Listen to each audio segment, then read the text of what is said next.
A new three-part New York Times podcast examines the problems of overly zealous child abuse pediatricians, and it includes a sharp focus on Florida. Here to tell us about their own experiences with the system, we're joined by David Abramowitz, former chief of the State Department of Children and Families, Northeast Florida region. David, good morning. Oh, hi, Ann. How you doing this morning? We're also joined by Diana Sullivan, mother of three, who was reunited with her children 19 months after they were taken by the state. Diana, good morning. Good morning. So, Diana, first of all, congratulations. You got your children back earlier this year, but it was a long time without them. Can you remind us a little bit about the circumstances that initiated this long child absence? You had a daughter, you had twins that were premature. One of them had had a lot of growth, uterine growth, and early, kind of health issues. Absolutely. Yes, we had a lot of complications during pregnancy, especially with her intrauterine growth restriction. So she was quite small, under 1 percentile. Her brother was larger, obviously. We went out the day before. She was about to hit her 3-month marker. That's kind of like when you say their immune system's good to go. So we were ready to hit the town. We went to Dave & Buster's. We kind of spent the day in Jack's. And the next morning, about 3 a.m., my husband came and got me after a feeding and said that she had a right swollen thigh. And that is what started it. We immediately brought her to the ER and were transferred to the local children's hospital. And it was after your daughter was assessed that you initially met as someone who's called a child abuse pediatrician. This is someone who's brought in when there are injuries to a child and there are concerns that need to be assessed. And so in this case, when your daughter was x-rayed, they found a number of prior fractures. Is that right? So initially, they found an acute right femur fracture. And then they stated they found, I believe it was approximately 4 healing rib fractures, posterior rib fractures. And then it kind of snowballed from there as far as the amount of injuries once the child abuse pediatrician stepped in and started evaluating the case. And so she gave you a rather difficult description of what she believed had happened to your daughter, who at this point, we should say, she was born premature, so she was a very underweight baby, in addition to the intrauterine growth restriction that she had. And so even though she was 3 months, she was still smaller than many newborns. That is correct. Yeah, so we brought her to the hospital at 11 weeks and 6 days old, and at that point, she was exactly 8 pounds, so about the size of a newborn at that point. And so the doctor said that the injuries that she detected and believed that were present couldn't have been caused by ordinary handling. No, because we did give several scenarios and situations that had arisen and asked if she was, since she is so small and she just got diagnosed with GERD and was projectile vomiting, and we had to do back slaps a couple times and things like that to get her breathing, or we thought she was aspirating or choking. Of course, everything was blown off. She was strapped improperly into the car seat the day before with her leg strapped wrong. So that's the only thing we could think of for the leg. And then her theories on how everything else occurred that she claimed that she found were so descriptive. What did she say she thought, the degree of force that would have been required to injure your daughter in that way? And I mean, of course, trigger warning for anyone's listening that's been through the process. I do apologize, but these are her words. And she looked at me and said that my daughter was drop kicked across the room, that someone held my daughter behind her back and physically punched her repeatedly in the abdomen and squeezed her like a roll of paper towels and violently shook her. So obviously, a claim like that coming from somebody who is in a position of medical authority, as a child abuse pediatrician is, and I'm sorry, I know this is upsetting, Diana, but you were then kind of moved into the system, and rather quickly things escalated. Your husband was ultimately arrested. All 3 of your children were ultimately taken. And the process we're on, you came not just, into the system, but perilously close to losing your children forever. Absolutely. It seemed like they were very much wanting to fast track this case, and immediately mentioned to terminate our parental rights within the first 72-hour hearing of removing our children. And our children were removed within 24 hours of entering that hospital. And, this doesn't necessarily absolve anything for people who are accused of abuse, but it's worth noting that you had tried for many, many years to have children. You had gone through in vitro twice and had a long and stable relationship with your husband, who you've known since you were in middle school. Yes, we met in the sixth grade PE, exactly, and became best friends. Waited till we were 21 so we could toast with champagne, and been married ever since. And went through infertility treatments for about 14 years before we got our daughter Arabella. That's your oldest. And then you Yes. continued having IVF and had the twins. Yeah. Yep. Okay. So, David, I want to return to the doctor in her case in a bit because she has a long history and a lot of incidents and concerns about her assessments. But first, I want to turn to this recent podcast that we mentioned. It was released by the New York Times in late October. It's called The Preventionist, and it focuses on a child abuse pediatrician, a different one with different concerns. This was Dr. Deborah Jensen, and she worked in Allentown, Pennsylvania. She was later named as a defendant in lawsuits filed by 27 Pennsylvania families. Some of those are still continuing, but the podcast includes recordings from those families speaking really emotionally at a public hearing from August of 2023. I want to take a listen to it and then ask you about it. But these families spoke for more than 2 hours at this public meeting. Let's listen. I brought my child to the ER for complaints of pain and difficulty sitting up. Socks, and I slipped on the stairs and I dropped my daughter on the hard wooden stairs. Our child is 3 months old. 13 years Had her old. 12-year-old and 17-year-old daughters. Almost 4-month-old son. 2 months old. My 7-week-old. This is abuse. We are traumatized. We are afraid of doctors now. I'm afraid of doctors now. We still have a lot of sleepless nights. You try to push it to the back of your mind, but the awfulness of what happened is always. For me personally, it's about the shame. It's unimaginable to be wrongfully accused of child abuse.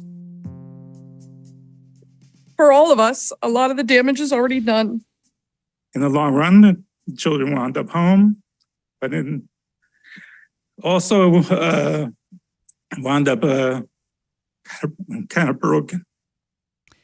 So, David, you're interviewed in the podcast because you actually supervised this doctor while she was in Florida before she moved on to Pennsylvania, and you saw some red flags when you were supervising her. Tell us a little bit about what you experienced with Dr. Jensen. First of all, Diana, I'm so glad your children are back with you where they need to be. There is a trauma associated when you remove a child, and when a child protective investigator, who's the quarterback that makes the decision, not this doctor, it's the investigator, that young investigator who sometimes just finished school, that has to go to house and make determination. And the doctor, the CPT, child protective, is a part of the puzzle, isn't the puzzle, is a part of the puzzle. Does it. So the trauma that a child leaves when you make a decision to remove a child, you better get it right, because that trauma afterwards is so tough on that child that after even you reunite them or whatever, there's something about the relationship about a child, whether the mom is having challenges or not, that not keeping that child with that mother is detrimental to that child for years and years to go. So I'm so happy your children are back with their loving mother, where they should not have been probably removed. I don't know the case. The doctor in question, I didn't supervise her. If I would have been supervised her, this would not have occurred. But she wasn't supervised. So the doctors are a separate entity that make a decision. Okay. I had to deal with her. And I dealt with many, many doctors because I had, I think, 23 counties when I was the director from 2015. And when I first got there in 2014, all my investigators said her name. And there were challenges and problems because she wanted to remove kids constantly. Her job is to medically determine, did she feel like she was abused, if the child was abused. sexually, whatever. We have experts that do that. Her job is not to investigate. We have child protective investigators. That's their job, to talk to families, to talk to your family, talk to the other doctors, talk to anybody in the family to come up with the whole puzzle, to determine, is it best, is a child going to be safer removing them, or do we provide services for that family? Many of our families just don't have money. And it's a lot. And an example, if you don't mind, when I first got there, we had a child, 3-year-old child, that got burnt because the mom didn't have a lot of money, was making ramen noodles. And many of us that are parents have seen that. And the 3-year-old comes up there, tipped, and the water went boiling water, 2nd-degree burns. Total accident. This doctor, Dr. Jensen, wanted to remove the children from the house. I said no, because it got to me. The problem is when you're the region director and you have 1,500 people, you have to build a relationship with your team that they can call you 24/7, or else things like this that happened to Miss Diana occur. So I got a call, and I go, we're not removing this child. And I called her. I talked to Dr. Jensen. I go, we ain't removing him. This was an accident. She goes, but it can happen again. I go, it's an accident. We're going to help out this family with resources to help them get daycare, to get childcare. We are not going to remove children that we feel that are detrimental for them because of trauma. But she was a horrible doctor, I think a horrible person, and her boss, the doctor who was in charge of her, was just as bad, because I went to him too. And it's almost like they supported each other, even though it was wrong. And thank God, I know it took 19 months. You must have had some money or something, because a lot of people lose their children because they don't have any support. In our region, at least for the 4 years I was there, in that region, now Duval County had no issues. Daytona County, no issues. My only problem was in Gainesville because of her, and her staff was intimidated by her. So everything she said was gone because she's a doctor, and they go, she must know best. And I refused. She made an IG complaint against me. She thought it was personal. It wasn't personal. I just wanted to make sure that families were taken care of with the right. Sometimes the right decision is to remove them. But for the most part, sometimes we want to keep the children together. Yeah. If you're just joining us, we are talking about the problem of incorrectly diagnosing child abuse. If you or someone you know is experiencing this, has dealt with it, or been a part of the system, we would love to hear from you. You can give us a call at 904-549-2937.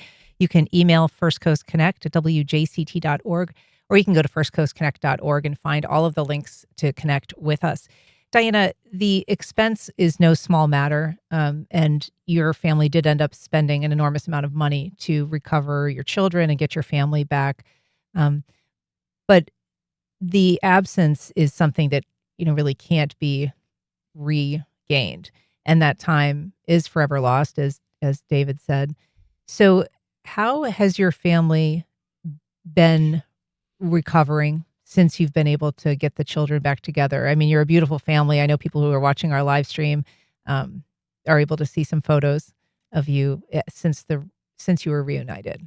Oh, that's great.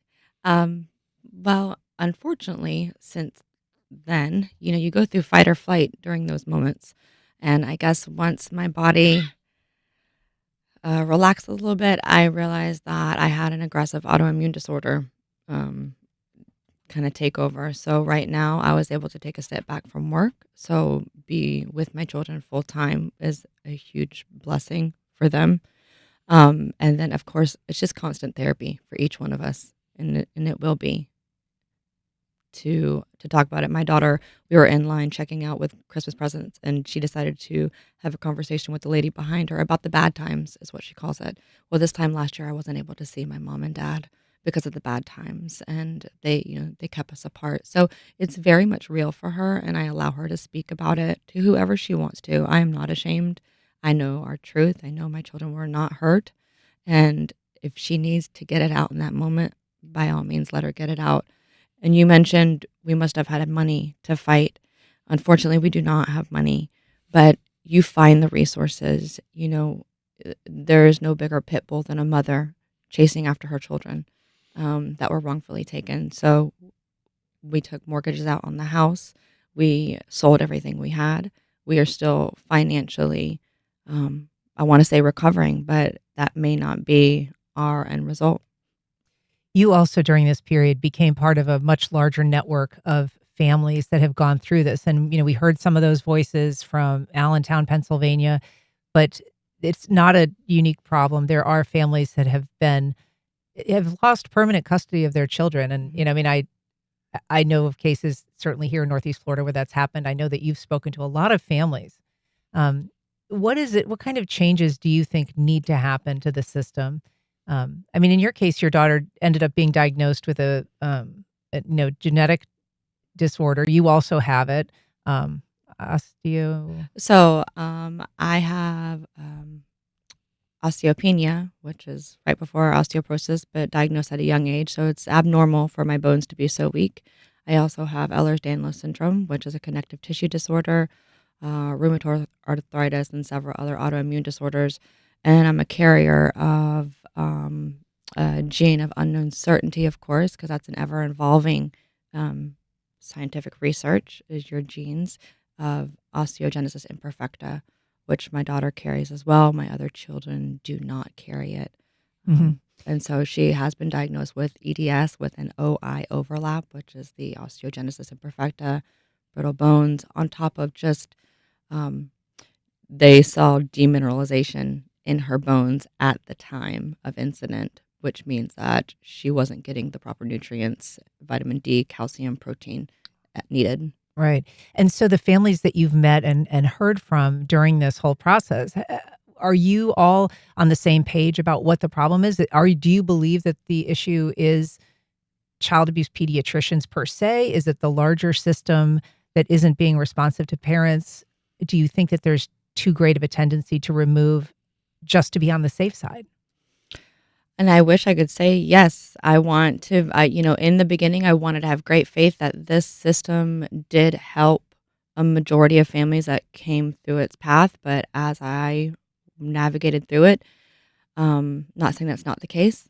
There are children that need to be removed and have safety plans put in place, but there is an incentive here for children to be removed and to not stay with family. I had to fight for my children to come out of foster care and to be placed with kinship. We had family coming out of the woodwork for them, and DFACS just fought every single one of them and just postponed the removal of my children from foster care into kinship. And unfortunately, they don't get financial incentives. They don't get family aid when they go into kinship. Okay. They do get aid when they are in foster care. So, and ultimately what happened was they forced one of my relatives to become a foster parent, a certified foster parent, so they can continue to get the funding before they would move them all together. David, I want to ask you about that. There are certainly are pressures on an agency not to mess up and to not have a child that is in a dangerous situation or perhaps, killed, which does happen sometimes when kids are not removed from the home. And so, there's certainly an incentive perhaps to err on the side of caution. But there is also a difficulty in assessing these situations. People want certainty. People want to know whether it's an investigator or a police officer who's responding. They want answers from a child abuse pediatrician. They want to know conclusively, and there are gray areas. Do you think that system is predisposed to lead to kind of a certainty within the diagnosing pediatrician and perhaps less flexibility in recognizing the possibility of alternate explanations? I think every decision we make needs to be in what's the best interest of the child. Every decision a investigator makes needs to be that. And I think it's I'm an Army guy for 31 years, and everything about me is all about leaders and leadership that makes decisions on it. I can only speak for Northeast Region because that was where it was. We had a Northeast Region director before me and after me.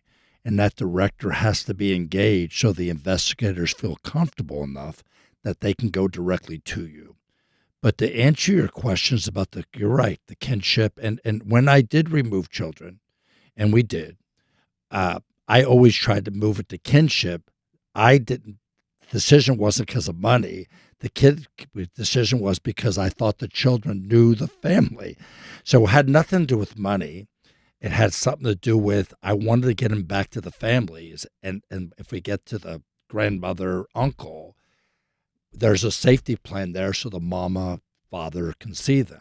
So for me, the decision wasn't monetary. It was all for what is best for the child. But to answer your other question about the CPT, we have rogue CPT people. I don't think they mean anything negative. I don't think they had anything personally against Diana. I think what happens, they get in their position, no one's educating them that you have a function. Your function is determined, do you feel there was abuse? And if there was, that's it.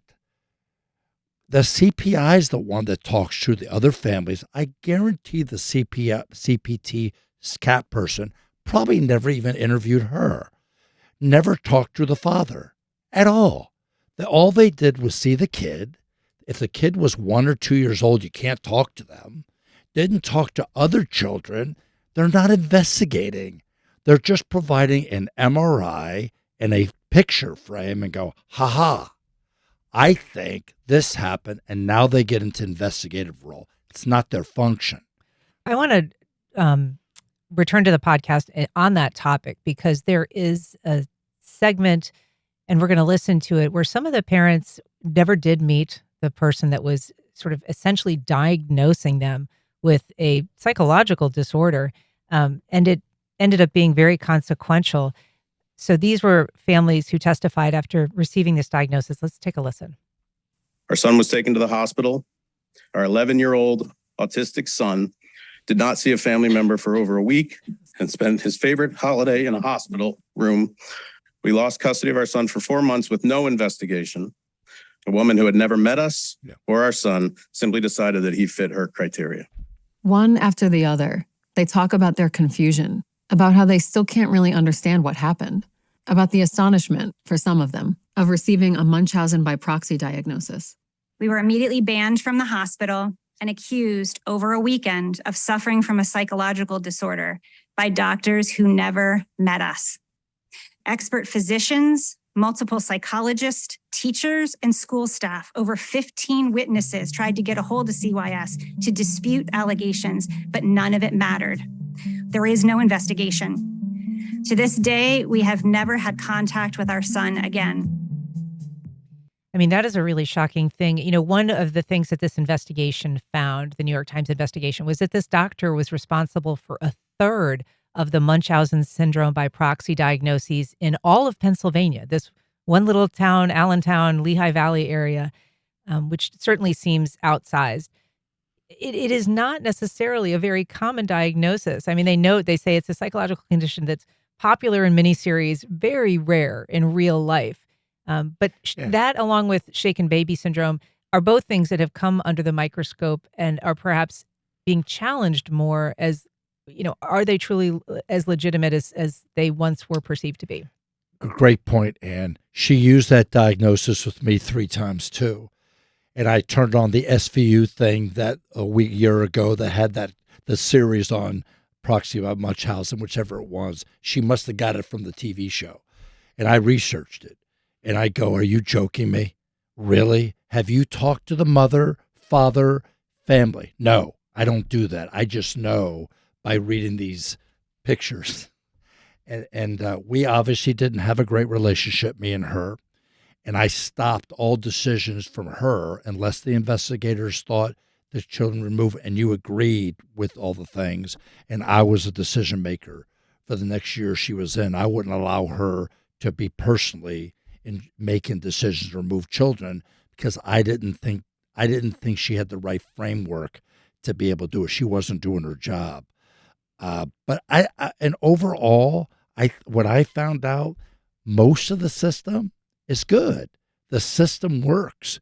If you have good leaders and you have good people, then something's not right and sounds right. You get engaged. I'm lucky because I was a retired colonel in the Army and I had a pension. My other regional directors would always call me, go, Dave, how are you standing up for this stuff? And I go, it's right. And they all thought the same thing, but they need a job too. Well, filling these positions is not easy. I mean, we should say, the doctor that assessed you and your daughter, Diana, she's since left, but she came to her job here in Florida after, a really sort of checkered history. I mean, in terms of similar complaints in Wisconsin, similar complaints in Alaska. These are difficult positions. They are, doctors who are being asked to look at horrible instances of abuse. And, doctors train for trauma, but that doesn't mean that you can never get over looking at a child where the abuse is deliberate. That is sort of different than looking at a car accident every day. And so we should not, underestimate how hard it is to do this work and also how hard it is to fill these positions, perhaps leading to a reluctance to have someone move on. I've been to CPT investigations. I've led to a 1 or 2 year old that's being investigated. Nobody wants to go through that at all. And if you have to do that constantly, I can understand how your mind can be jaded. But once again, you're not the decision maker. It's the investigator. But if you got a 25-year-old investigator right out of UNF, social worker, and you have a doctor who's 60 years old with a medical profession, and she goes, it's abuse. What's the 25-year-old going to do, realizing if the child gets hurt again, it's my job? I understand that. So you need a leader above that can go, I'll make the call for you. And I would do that. I would say, put myself in FISFIN. I made the decision then. I want to take a call from Tom on the West Side. Good morning, Tom. Go ahead. Good morning to you too. Just wanted to say that I've been through this system too, and it's a very broken system. As he just mentioned, the investigators are frequently very young and very inexperienced and very underpaid. In addition to that, when my medically complex son was born, the stress was enough that it killed my relationship with the mother. So we're going to court, and I'm trying, because I'm working, obviously, I'm a working adult. So medically complex child was going to be more than I could handle. So I asked them, how about a middle option? Can you just give me visitation and consultation on medical issues instead of the all or nothing full restoration or full denial of parental rights? And they said, oh, that option doesn't exist. They need to fix the system so that there is some option for parents that still restores the connection with the child. And I'm so happy that this woman got her child back. God bless. Thank you, Tom. We also have an email from Mark. He says, hello. Clearly, it's terrible for families to be wrongly accused of abuse. A quick Google search revealed to me that 53% of Black children experience child welfare investigations by age 18, and 1 out of 9 will be removed from the home. Black children are 15% more likely to be removed than white children. Goes on to talk about the disparities, and that is true. They've found that in gray area cases, research has shown that when they have doctors analyze pamphlet or case files, that when there's a gray area decision, that the custody issue often goes against families of color, families from minority communities, and so it's not necessarily a bias-free exam process. I found many times to remove a child if the kid was like 6 or above, where they could speak and talk. Removing a child after that is obviously very traumatic. I have found neglect is probably one of the main reasons you do it. I personally didn't like removing children from neglect because I felt it was cheaper to give resources there than pay a foster kid. And secondly, probably first, once again, the relationship of a mama, and I'll use the mom, but father too, is so strong. No matter no matter how good our the mother is, she's going to be better a lot of times than the foster child. And you're right. The poorer the area in Jacksonville, and I knew the area codes we went to all the time because they tell on each other. Because the way you get in there, you have to call 1-800-96-ABUSE. And someone doesn't like somebody, you just call the way you say, I see this. Or teachers can call because the kid's not eating.